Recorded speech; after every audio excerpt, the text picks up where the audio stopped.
महाराष्ट्रातल्या काही जिल्ह्यांना आज पावसाचा ऑरेंज अलर्ट, तर दिवसभरात उष्णतेची लाट येण्याची शक्यता.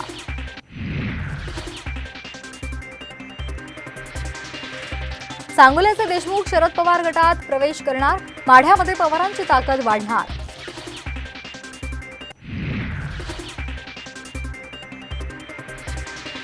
नाशिकमधून कमळावर लढण्याचा कोणताही प्रस्ताव नाही, छगन भुजबळ यांचं स्पष्टीकरण.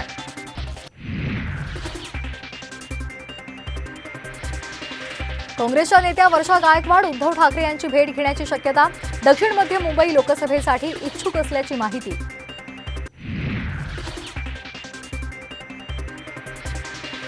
येत्या शनिवारी धैर्यशील मोहिते पाटील मोठी राजकीय घोषणा करण्याची शक्यता, विश्वसनीय सूत्रांची साम टीव्हीला माहिती.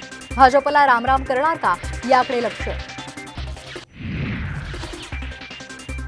महायुतीमध्ये जागा वाटपाचा तिढा सुटता सुटेना, नाशिक ठाण्यावरून तिन्ही पक्षांकडून कुरघोडीचं राजकारण.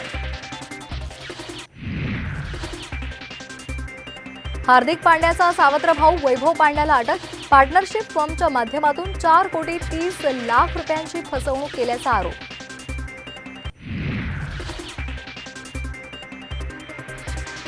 देशभरात रमजान ईदचा उत्साह, महिन्याभराच्या रोजानंतर सेलिब्रेशन, मशिदींमध्ये नमाज पठणासाठी गर्दी.